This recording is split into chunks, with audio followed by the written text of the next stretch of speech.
Rasa terima kasih atau suka. Bab 784. Malam sangat tenang. Di tengah-tengah gunung terlalu tenang, sesekali telinga masyarakat dapat dengan jelas mendengar suara pasir jatuh. Orila menarik selimut, membalikkan badan. Malam ini tidak tahu sudah berapa kali membalikkan badan. Bolak-balik bagaimanapun, dia tidak bisa tidur. Dia benar-benar orang galau. Jelas-jelas memikirkan hal yang baik. Menerima satu telepon dari Abang Hansel, langsung berubah dalam sekejap. Hubungan antara Abang Hansel dan Vanessa benar-benar seperti yang Sebastian temukan. Tapi hubungan kontrak. Dia bagaimanapun tidak bisa habis pikir. Bagaimanapun tidak mengerti. Ada alasan semacam apa yang membuat Abang Hansel harus terikat hubungan kontrak dengan seorang wanita yang tidak dia sukai. Tipe orang semacam Abang Hansel, jika wanita itu bukan wanita yang dia sukai, bahkan meskipun ada orang yang mengambil pistol memaksanya, dia juga tidak mungkin setuju untuk menikahinya. Babi imut, kamu sedang memikirkan apa? Di seberang tempat tidur Yaya yang sama-sama tidak bisa tidur mendengar Orila membolak-balikan badan untuk waktu yang lama, tidak tahan untuk bertanya. Memikirkan orang yang aku sukai itu dan tunangannya. Kata-kata belakang Orila disimpan dalam hati, tidak mengatakan keluar. Masalah semacam ini dia mana mungkin memiliki wajah untuk mengatakannya pada orang lain. Orang yang kamu sukai sebenarnya siapa? Membuatku benar-benar jadi ingin melihatnya. Rasa ingin tahu dan hati gosip semacam ini benar-benar setiap orang punya, terutama wanita. Tentu saja Yaya tidak terkecuali. Dia adalah orang yang sangat hebat. Orila mata terbuka lebar, menatap ke atap tempat tidur. Meskipun hanya samar-samar melihat sedikit cahaya bulan, dia masih berusaha ingin melihat jelas sesuatu. Seolah-olah sama seperti dia sedang berusaha untuk melihat hatinya. Presiden suatu negara, pemimpin tertinggi negara, juga orang yang selalu tergantung di dalamnya, untuknya. Apa bisa tidak spesial? Baiklah, anggap saja aku tidak tanya. Yaya berguling, melihat ke arah Orila, mendesah. Babi imut, aku juga tidak bisa tidur. Tapi aku bukan memikirkan orang yang aku sukai, tetapi sedang memikirkan kakakmu. Memikirkan kakakku? Orila terpaku, lalu berkata,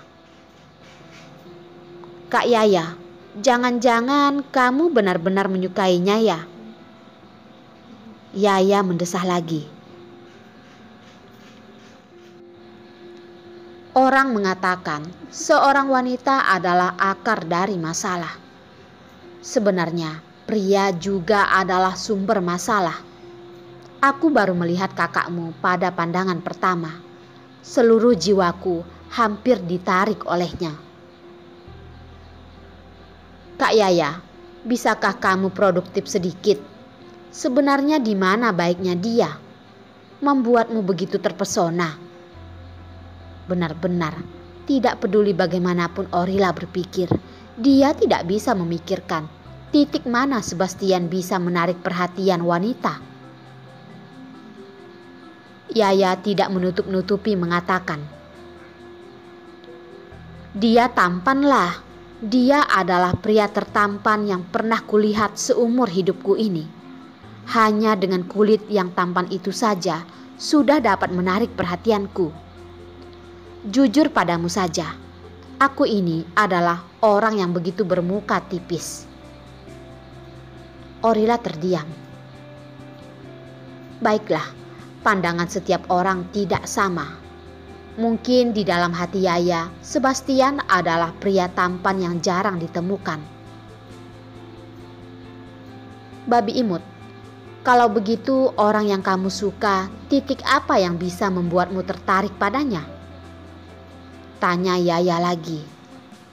Lagi pula, tutup mata juga tidak bisa tidur. Sekaligus kembali bergosip saja.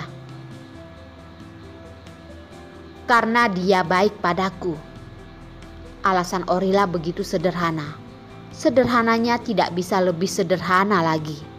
Dan ini adalah alasan sebenarnya mengapa dia menyukai Abang Hansel. Karena Abang Hansel baik padanya. Untuk melindunginya, Abang Hansel pernah hampir kehilangan nyawanya sendiri. Tetapi juga karena waktu kecil, Abang Hansel pernah membuat janji padanya. Dia berkata kepadanya, tunggu dia besar nanti, dia akan menikahinya. Jadi di hari di mana dia sudah tumbuh dewasa, tidak sabar untuk mencarinya. Karena dia baik padamu, Yaya mengatakan lagi. Babi imut, dapat bertemu dengan seorang pria yang tulus baik padamu, kamu tidak boleh melepaskannya. Karena di dunia ini, pria baik semakin sedikit. Pria baik yang bersedia baik padamu adalah yang paling jarang ditemukan. Jadi pastikan untuk menghargai kesempatan ini. Tapi dia sudah mempunyai tunangan. Dan tunangannya juga sangat hebat. Dia juga sangat baik pada tunangannya itu. Kata-kata ini Orila menelannya ke dalam perut lagi. Hal-hal ini dikatakan atau tidak, tetaplah kenyataan. Mengatakannya keluar juga sama sekali tidak dapat membantu dirinya sendiri. Lebih baik tidak mengatakannya. Tapi apa? Apakah kamu tidak yakin tentang perasaannya? Kamu merasa perasaanmu padanya hanya rasa terima kasih dia pernah menyelamatkan nyawamu. Kamu hanya berterima kasih kepadanya dan tidak ada pemikiran lain, begitu? Yaya masalah ini tanya sampai ke dalam hati kecil Orila. Masalah ini Orila lebih dari sekali bertanya pada diri sendiri. Seringkali dia sendiri juga tidak jelas jenis perasaannya pada Abang Hansel. Suka, rasa terima kasih, atau ketergantungan. Dia juga perlu waktu untuk memikirkannya baik-baik. Mungkin ini seperti yang kamu katakan. Setelah hening berkepanjangan, Orila memberikan satu jawaban seperti itu. Di luar tenda berdiri sebuah sosok bayangan tinggi besar. Dia diam-diam berdiri, diam-diam mendengarkan percakapan dua gadis yang ada di dalam tenda. Ketika dia mendengar gadis itu mengajukan pertanyaan ke gadis lainnya, dia hampir menahan napas menunggunya memberikan jawaban.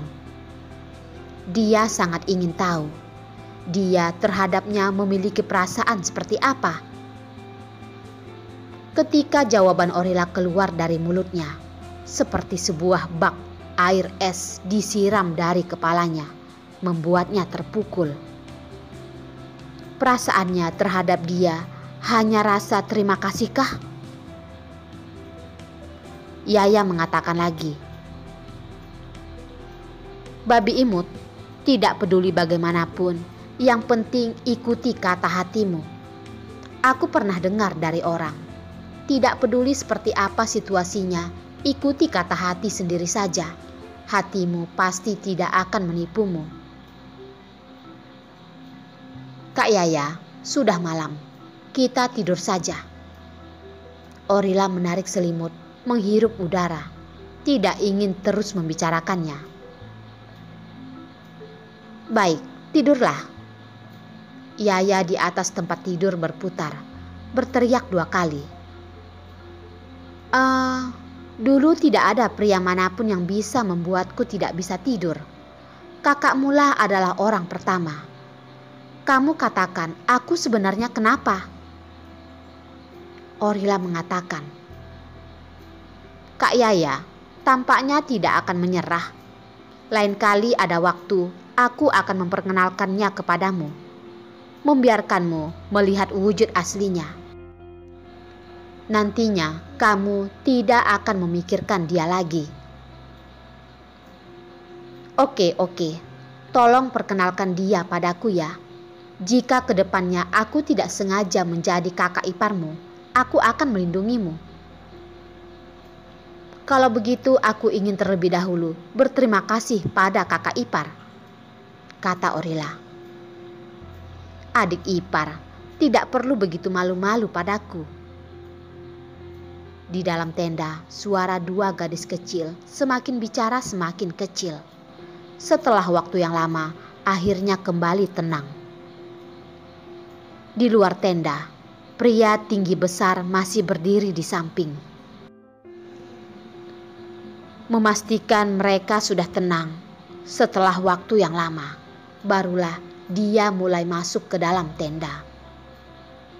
Dia berjalan sangat-sangat pelan, menghabiskan beberapa langkah untuk ke samping tempat tidur Orila. Melalui cahaya bulan yang cerah, dia melihat wajah kemerahannya dan tidak tahan meraih dan dengan lembut menyentuhnya. Rila? Gadis kecil yang ada di dalam mimpinya menjawab pelan, seolah dia mendengar panggilannya. Rila? Dia punya banyak kata yang ingin dibicarakan. Dia ingin bertanya pada gadis kecil ini, tetapi dia tidak bisa bertanya. Dia sangat penakut, takut mendengar jawaban yang sebenarnya.